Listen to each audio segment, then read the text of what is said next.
데이업 시청자 그리고 주주 여러분들 반갑습니다. 우리 한국주철관을 분석해서 여러분들에게 정보 제공드리고 있는 담당자 이진욱입니다. 자, 한국주철관 우리 국내 1위 닥타일 주철관 회사죠. 그래서 어떤 회사인지 여부 좀 기업계요. 어떻게 매출을 내고 있는가 이런 부분들 전반적으로 좀 살펴볼 거고요. 그 다음에 이어서 이 회사가 어떤 이슈가 좀 올라갈 수 있는지, 어떤 이슈들이 좀 불어야지 올라갈 수 있는지에 대한 부분 함께 해보면서 주가 분석까지 해보는 시간 전반적으로 좀 가져보도록 하겠습니다. 자, 영상 길게 끌지 않고 핵심만 딱딱 짚어서 설명해 드릴 테니까 5분만 딱 집중해 주시고 따라와 주시길 바라겠습니다. 그럼 가보도록 할게요. 자, 사업 현황 먼저 살펴보도록 하겠습니다. 자, 크게 사업 부분은 이제 주철간 제조, 강간, 그 다음에 도소매 이렇게 좀 나눌 수가 있겠고, 이 화장품 같은 경우에는 아래에다 보시다시피 엠프란이라는 자회사를 통해서 어느 정도 매출을 내고 그게 이제 한국 주철간에게 좀 들어오고 있다라고 보시면 좋을 것 같습니다. 자, 그리고 이제 주철간이라는 게 뭐냐면 이제 상수도와 하수도에 쓰이는 배관을 우리가 보통 주철관이라고 하거든요. 그래서 우리가 이 회사의 이름도 한국 주철관이잖아요. 그래서 상수도나 하수도용에 쓰이는 배관을 주로 제작을 하고 판매를 하는 회사다라고 보시면 좋을 것 같습니다. 비율의 88% 거의 이 회사의 가장 중요한 캐시카우다 이렇게 좀 보시면 좋을 것 같고요. 그래서 이제 홈페이지에 이런 식으로 잘 나와 있거든요. 우리가 일반적으로 쓰는 수돗물 이런 데에 대한 배관을 연결해주는 이런 부분들 있죠. 요거를 우리가 좀 제작을 해서 판매를 하고 시공까지 하고 하는 일들을 한국 주철관이 해주고 있다. 자, 그래서 이렇게 이 수도관이나 이런 배관들을 한번 시공하면 정말 짧게도 수십 년, 길게는 100년까지도 쓰거든요. 그래서 굉장히 한번 시공하면 그 길이가 굉장히 길다. 이런 점 좀 알고 계시면 좋을 것 같고.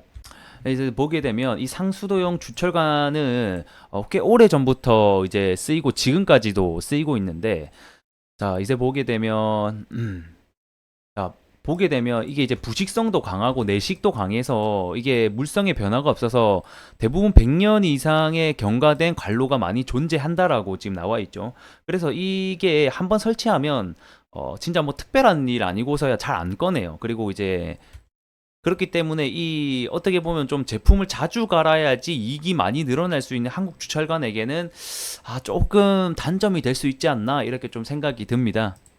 그래서 이 상수도가 주로 만들어지는 이제 제품 이름이 이제 강간이라고 보통 많이 지칭하기 때문에 이 강간 같은 경우에는 그 열연 코일로 만들어지거든요. 그래서 이렇게 표를 좀 보게 되면 일단은 1차적으로 철광석과 유연탄을 원재료를 가지고 반제품인 슬래브를 만들게 됩니다. 이 슬래브를 가지고 열연 코일을 2차적으로 가공을 하고 그 2차적인 열연 코일을 다시 한 번 더 가공을 한 게 간관이 되겠다. 이 간관을 우리가 방금 보셨다시피 뭐 수도용이나 뭐 일반용 이런 플랜트라든지 등등에서 쓰이게 되기 때문에 우리가 중요하게 봐야 되는 원재료 가격 같은 경우에는 이런 열연 코일 가격이 어떻게 되냐에 따라서 이 간간의 제품 가격에도 그 다음에 가격 상승에도 영향을 미치게 된다라는 점 알고 계시면 좋을 것 같습니다.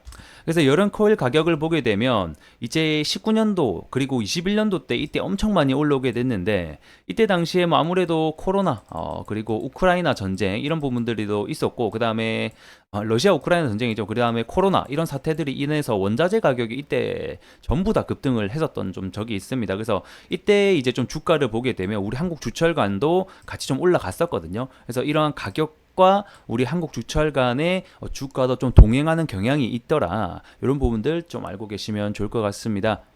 그래서 21년도 때 크게 상승을 하고 나서 다시 한 번 더 추가적인 하락 그리고 횡보 구간을 거치고 있는 중이다라는 점. 그리고 이런 열연 코일 가격 같은 경우에는 중국의 영향을 가장 많이 받습니다. 그리고 이제 건설 경기 이런 부분에 가장 많이 영향을 받기 때문에 최근에 고금리로 인해서 건설 경기가 굉장히 안 좋아졌죠. 이 대부분의 철강의 수요가 건설에 가장 많이 들어가기 때문에 최근 건설 시장이 안 좋음에 따라서 이 철강 가격도 같이 조금 하락을 하고 있는 부분들이 존재를 한다. 수요 자체도 많이 떨어져 있다라고 보시면 좋을 것 같고 중국 내수 경기도 현재 많이 안 좋은 상태입니다. 그렇기 때문에 이 전반적으로 철강 회사들이 하락을 하고 있다라고 보시면 좋을 것 같습니다. 그리고 이제 우리 한국주택관의 재무를 좀 간단하게 보게 되면 이 수익성 지표이 ROE 같은 경우에는 여기가 22년도고 그 다음에 여기가 23년도 이제 아직까지 4분기 실적이 안 나온 것으로 이제 집계가 되고 있는데 어쨌든 간에 지금 ROE가 많이 떨어지고 있어요. 이게 이제 높으면 높을수록 좋은 건데 ROE가 좀 떨어지고 있다라는 부분들이 조금 부정적인 요소로 지금 찝히고 있고 그 다음에 PBR 같은 경우는 최근에 저 PBR 관련주로 좀 불게 됐는데 아쉽게도 0.4배면 그래도 좀 낮은 수준에 속하나 아직까지는 저 PBR 관련주로 엮이지는 못하고 있는 모습들이다. 이런 부분들 좀 보시면 좋을 것 같습니다. 유보율 자체로는 2000%죠. 좀 양호한 수준을 보여주고 있어서 안전한 수준에 속한다라고 보시면 좋을 것 같습니다.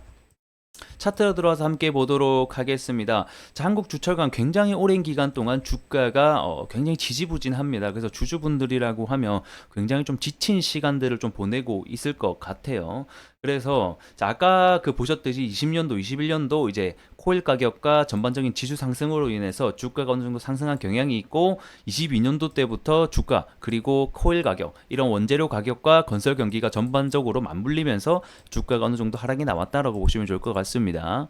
그래서 이 한국주철관 같은 경우에는 과거에 어떤 이슈로 상승했는지 좀 함께 살펴보자라고 하면 이런 유엔 대북 제재, 식수 사업, 그러니까 결국에는 상수도 관련된 제품을 만들고 설치를 하고 있기 때문에 이런 수도 관련된 물과 관련된 이슈가 나와야 된다. 또는 SOC 관련해서 정부가 투자하는 정책 바람이 분다던가 이런 부분들이 전반적으로 나와줘야겠다.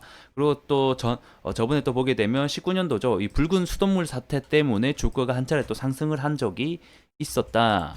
그 다음에 정부에서 대구시에서 이런 식으로 1조 4천억의 맑은 물 관련된 가스 배관용 이제 이렇게 해서 어쨌든 간에 정부의 SOC 관련된 물 사업 관련된 이런 부분들이 이슈가 나와주거나 그 다음에 뭐 물 저런 식으로 붉은 물 이슈 저런 부분이 좀 나와줘야 되는데 사실상 대한민국에서 수돗물은 굉장히 깨끗한 편이라서 저런 이슈가 나와주기가 조금 쉽지는 않다.